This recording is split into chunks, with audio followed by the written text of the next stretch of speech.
What's up, everyone? Jason and Matt here, taking a look at some stacking options for tonight's slate. As far as pitching goes, I mean, we have Kershaw. There are cheap stacks that go with them. It's just a matter of fact is if you want to go Kershaw tonight. I mean, I feel like he's a little bit over expensive, and there's cheap guys you can get some bats in with. Yeah, I mean, there's a whole bunch of pitchers right in the same price range, and Kershaw does have a little bit of a calf injury, so it'll be interesting to see what really happens there. But I think we like a couple more expensive stacks to pair with these cheaper pitchers. Yeah, Houston was the one we first talked about against Cashner. Good ballpark. Houston stack hasn't really paid off yet this season, but this is definitely a good spot against Cashner. I mean, who really struggles against both sides of the plate, and it's in Minute Maid. Yeah, me and you always stack Houston, and it seems like it screws us. But I mean, it's eventually going to go off one day, and I don't want to stop doing it because I know if I do, it'll be the day I don't have them. But this is the good spot here. I like Springer. Obviously, your main guys here with Springer, Altuve, Correa, and then if Josh Reddick gets a second spot, I like him. And then on DraftKings with the 5-man, I guess there's a bunch of ways you can go here. You can go Beltran, you can go Gaddis, McCann. I mean, what do you like here? Yeah, I think McCann might be my guy because I think I might open up an outfield spot for someone else, but because I don't know if I want to go three with Reddick, Springer, and Beltran. But I think McCann or Gaddis, whoever's in the lineup, is the play there. Yeah, I guess you're right because you do take the outfield from one team, and then I do like you're right. I do like putting the catcher in the stack because I hate using catchers anyway. So might as well get rid of him in the stack, right? And McCann's, I mean, he's cheap enough to deploy anyway. Yeah, and he's got plenty of power. Yeah. Another chalky one, I mean, Cleveland's going to come in. Cleveland's just been a stack that just keeps on rolling. I mean, 12 runs yesterday, 8 in the third inning. Getting Daniel Norris, who not a bad lefty, but definitely not a good one. I mean, this is just a tough line for him to get through. Yeah, I mean, you have so many guys with Lindor, Ramirez, and Santana are all switch, so they're not getting screwed by the lefty-lefty matchup. And you still have E5, and you'll probably see Geyer in there today. So plenty of righties. I just don't see Norris having a good game. And just the problem with my Cleveland stack here is I feel like they're going to have so much production. It's kind of hard to pinpoint on a couple of guys. Yeah, it's always a tough thing. And then the always choice of, Encarnacion, Santana on FanDuel.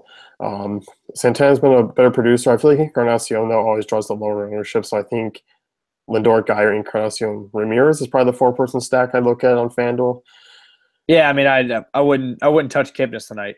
And then it's always a tough choice, but I feel like a lot more people. You're right. A lot more people play Santana, so a little bit different with Encarnacion, and people aren't going to play Geyer, but that's a good way to be a little bit different. Yeah, I like Geyer. I mean, cheap exposure too. So I mean, while it's relatively expensive, Geyer kind of frees up that salary. Yeah, and on the other side of that game, I like Detroit too. I do. You and I are not big Trevor Bauer guys. I mean, big blow up potential for him always. I know this line's missing Miguel Cabrera, but there's still a ton of pop there. Yeah, I mean, Kanzer, Castellanos, Upton. We talked earlier. You can get Collins really cheap, batting in the 2-hole. If you want to go VMart, you can go there. I mean, there's plenty of guys that will hit by Bauer here. So I do like that stack. I mean, it could actually get interesting if you do a game stack. Yeah, I think that's a lot of potential too. I mean, if you look, because you can use Kinsler at the second base spot, Collins at outfield. I mean, Ramirez, you Castellanos, you kind of take your pick there. Upton as well. I think that is an intriguing way to go about it. Yeah, and you get your Cleveland first baseman since Miggy's out, and then you can do VMart at catcher, and you just figure it. And then you got Lindor at short. I mean, it's a good way. Kind of talking myself into here. Yeah, definitely. I mean, that is a lot to kind of go with as far as upside goes. Because I mean, it looks like the weather's decent enough. I mean, it's not like it's a bad ballpark. Right, exactly. So, and it just seems like one of those games you turn it on, it's the fifth inning, it's like 6-5, and you're like, I knew I should have game stacked. Another game here with, I mean, also possible game stacking potential. Cubs, Phillies, Brett Anderson, Vince Velasquez. Looking at about 15 to 20 mile per hour winds blowing out of Wrigley. And, I mean, whenever that's happening, I mean, balls really carry. Yeah, Velasquez, typical fastball, just throws a ton of fastballs. A couple curveballs, but, I mean, when he gets down in the count, and the Cubs are, they strike out a lot, but they're pretty patient. When he gets down, he just throws fastballs, and that's good news for Zobrist, Bryant, Rizzo, Schwarber, a lot of those lefties, with Bryant in there too. It's kind of hard to stack the Cubs without Bryant, but, Yeah. Yeah, I mean, if you're really attacking, I mean, Velasquez has struggled with lefties. This year, same thing kind of goes, 431 WOBA. He's already allowed 4 home runs to left-handed bats. So, I mean, Schwarber's in play for me. Rizzo, Zobrist. I mean, Hayward, Montero. I like all these guys here, and as you said, Bryant too. I mean, I think there's a lot of different ways you can go with the Cubs stack too. Yeah, and like I said, it is weird stacking without Bryant, but it's a good way to be different because I mean, usually people will find the three they like in the matchup and they'll just throw Bryant in there. So if you like you told me earlier, you're like you might go Montero, Hayward, Rizzo, Zobrist.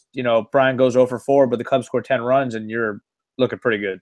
Yeah, I mean, there's always that potential where maybe he goes 1 for 3 with a walk.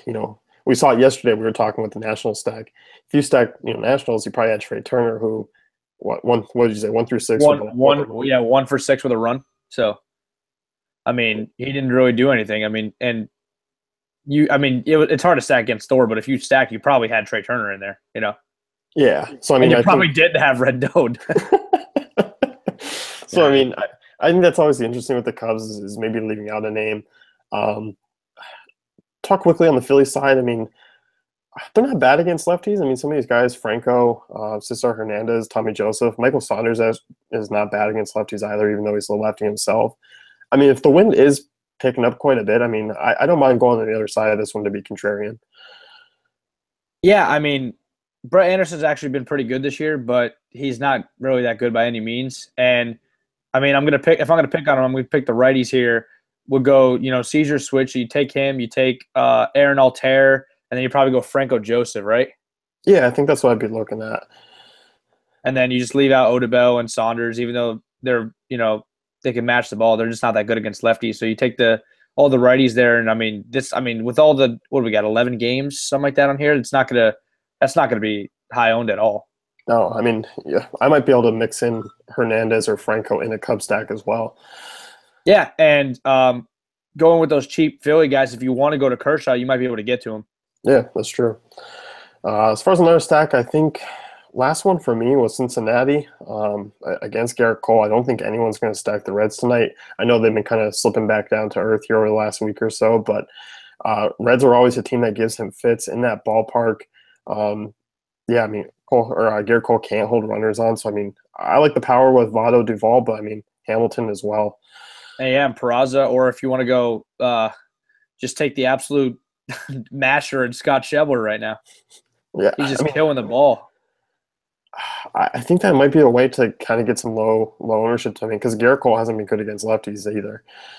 Right, and I mean, I feel like, you could, if you really wanted to, you could go without Duvall, but Garrett Cole misses one pitch and you're going to wish you had Duvall, So if you had the 5-man on DraftKings, I would take, even though we've talked about this being crazy, I would take the entire outfield with Peraza and Votto. And then if you want to go the 4-man on FanDuel, I think you have to lock in Votto and Billy and then pick your other 3 from there, which is probably Duvall and then whatever you want to do with Peraza and Schebler, Yeah, I think so. I think Schebler might be the guy that I'm leaning towards.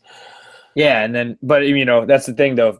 Billy and Peraza get on, just stolen base central, Yeah, I mean that's huge against Cole. So I think they're the ones that probably the sneakiest. Probably still some risk to it, but I mean and definitely a great ballpark. Yeah. So I mean, I really like that low ownership. We said Philly, but I think they're in a better spot than Philly is, and probably around the same ownership. Anyone else you want to talk about? I feel like those are pretty much it for me. Yeah, we talked earlier before the show how a Mets Atlanta game stack could be kind of interesting, but I'm not sure. I mean, Tehran has been the same, and Zellman, he's decent. He's not bad, but you never know what's going to happen there. Atlanta used to be a bad ballpark, but now it's pretty good. But actually, I might be interested in Miami a little bit.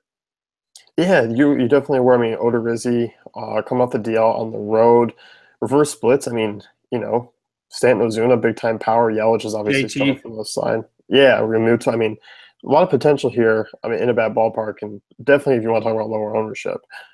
Yeah, and I was saying before on the show how we saw it yesterday with Aaron Sanchez, how he re-aggravated his injury. Odorizzi goes out there 1 or 2 innings and hurts the hamstring again, and now you're getting a stack against an entire bullpen, which is always something you want. Yeah, I mean, there's a lot of potential, and I think they're, reasonably priced too on both sides. I mean, I don't mind them. Yeah, I mean, Stanton's a little expensive on FanDuel, but he's Stanton. But Ozuna's 31 on FanDuel. I mean, that's really cheap, And you get out, like we talked about, you get JT at 28, and you can knock out that catcher spot there. So that's always a plus, Yeah, I like the Marlins. I think they're always one of those ones where they have the chance to explode on any given night. Yeah, and when they do, it seems like it's their big guys, and they're always hitting home runs. So that's exactly what you want. Yep. So let's wrap things up here with us. You can head to NoDayFantasyCafe.com for all the great tools and content.